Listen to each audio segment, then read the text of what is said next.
table and there might be no one there, and that's normal and that's okay. And so I was trying not to psych myself up about it, but this is great. This is a really awesome turnout. So thank you all so much for coming.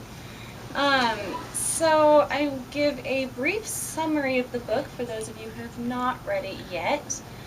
It is a futuristic twist on Cinderella. My main character, Cinder, is part machine and part human, which means that she's oppressed by society. Cyborgs aren't largely trusted within this society, and her adoptive stepmother is not happy to have her around. However, being cyborg has given her a really unique skill with mechanics. And so she's been earning her keep from her stepmother by running a weekly mechanics booth at the local market. And this reputation of being a great mechanic is what brings the prince to her booth one day needing to fix a broken android. And when she accepts that job, it kind of brings her into this political conflict between the prince, who is the ruler in line for the Eastern Commonwealth, and the Lunar Queen, who rules Luna, which are people on the moon who have developed crazy mind control powers. And so Cinder ends up involved with this, and all heck breaks loose. So that's the basic summary of what the story is about. And I thought that if you were interested, I would talk a little bit about how I kind of came to write the book. And my really crazy month of November 2008. So I had the idea for Cinder because I entered a short story contest in early 2008. And the story that I wrote was a futuristic retelling of Puss in Boots. There was a robotic talking cat, and it was really fun to write. And I'd never written any science fiction before. I'd always been a diehard fantasy girl. So the idea of like technology and androids and stuff was really new to me, but it was a ton of fun to write. And so I thought, well, heck, maybe I'll try to write like a whole series of futuristic fairy tales. And I did some research and couldn't find that anybody else had done it before, and that in itself is kind of a rare thing. And so I thought I'm going to go for it. Well, come about August or September of that year is when I had the big lightning bolt moment of Cinderella as a cyborg. And it was just like this instant, like, I have got to write this book. Like, there's no turning back now that I've had this idea. And it was a couple months away from November, which happens to be National Novel Writing Month. And if you're not familiar, the concept behind NaNoWriMo is that anybody can participate, and you try to write a 50,000-word novel during November. I'd done it twice already and succeeded at my 50,000 words, and so I was feeling good and pumped up and like, yeah, this is going to be great. I'm going to do it again. I'm going to write about a Cinderella cyborg.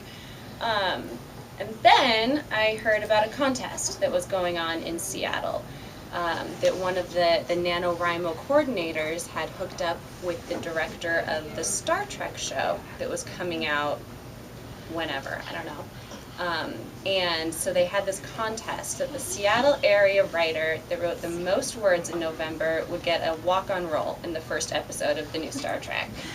And I was like, God, I'm writing science fiction. My uncle's a huge Trekkie. He used to dress me and my brother up as Klingons when we were kids. So like, okay, I have to try, right? And I completely ignored the fact that I was working full-time and taking 2 classes toward a master's degree. And I'm like, this is going to be easy, no problem. So I did the math and I did some research, and I determined that to have a strong chance at winning, I would have to write 150,000 words. The person who had written the most the year before had written 120,000. So I thought 150,000, that's, big cushion. I can do that. And I broke it down. I made myself a little calendar and a schedule and how many words I had to write every day. And come November 1st, I was off. I outlined the first 3 books. I knew that the first book wasn't going to be 150,000 words. So I had outlines completed for the first 3 books in the series. And I just started writing. And it was a really crazy month. I was dating my husband at the time. I don't know that he really saw me much that month. But 30 days later, I had the first draft of Cinder. I had the first draft of Scarlet, which is book 2. And I had about a third of the first draft of book 3. And I had written 150,011 words. And I crashed and was a zombie for a week, and I hated them. I never wanted to see them again. I'm like, I'm so sick of this story. I'm so sick of these characters. But, you know, a couple months later, I read it again and had stopped hating it, but the book was really bad. It was really bad. It was terrible. And so I scrapped the whole first draft and spent the next year and a half rewriting and revising and editing. And then the book was done, and I got an agent, and in a very kind of cosmically cool twist of fate, we had our book deal on November 1st, 2010, and the 2-year anniversary of when I started writing it. So that was very cool, and of course now you're all wondering, well, did you get to be on Star Trek? And no, I did not. I came in 3rd place. I was so mad. I was about 1,000 words behind the #1 person, and I was like, I still could have written 1,000 more words. But I didn't. So anyway, but of course then I got a book deal, so it's kind of like I won anyway. So that's my story. It didn't really take as long to tell as I kind of expected it to, being my first event and all. But I can do a short reading now if you guys would like to hear a short reading. It's a really cool fireplace. We put it up just for the event. We got married in October, and this was pretty much our backdrop, was an oak fireplace mantle, just like it. Well, for your second marriage, you can... Right. Stop by. So I decided you're all going to be my guinea pigs here. I thought that if I chose a reading from the book that I would probably be really sick of it by the end of tour. So I thought maybe you guys could just give me a page number and we'll just read a page and hopefully it'll be a good one. So my rule is that it has to be before page 75 because that's when spoilers start happening. Anyone wants to call out a number? 42. 42.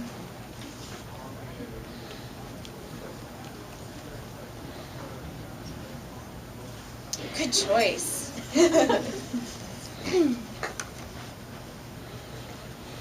Let me find a good place to start. I would marry Prince Kai in a heartbeat. Me too, said Eco. Cinder spit out the flashlight and shuffled to the 4th corner. You and every other girl in the Commonwealth. Like you wouldn't, said Peony. Cinder didn't answer as she loosened the final bolt gripping the mag belt. It released and fell to the ground with a clang. There we go. She slid out from beneath the car and tucked the wrench and flashlight into her calf compartment before standing. See any other hovers worth scavenging while we're here? Pulling the mag belt out from beneath the hover, she folded it at its hinges, forming a less cumbersome metal rod. I did see something over there. Eco swished the light around the stacks. Not sure what model. Great, lead the way. Cinder nudged the android with the belt, and Eco took off, muttering about being stuck in junkyards while Adri was all clean and cozy at home. Besides, said Peony, hopping off the trunk, the rumor that he's looking for a bride at the ball is a lot better than what the other rumors are saying. Let me guess. Prince Kai is actually a Martian. Or, no. He had an illegitimate child with an escort, didn't he? Escort droids can have children? No. Peony huffed, blowing a curl off her brow. Well, this is even worse. They say there's been talk of him marrying... She dropped her voice to a harsh whisper. Queen Levana. Queen... Cinder froze and clamped a gloved hand over her mouth, glancing around as if someone could be lurking in the piles of garbage, listening. She pulled her hand away, but kept her voice down. Honestly, Peony, those tabloids are going to rot your brain. I don't want to believe it either, but they're all saying it. That's why the Queen's witchy ambassador has been staying at the palace, so she can secure an alliance. It's all very political. I don't think so. Prince Kai would never marry her. You don't know that. But she did. Cinder may not know much about intergalactic politics, but she knew Prince Kai would be a fool to marry Queen Lavanna. 42 is a good page.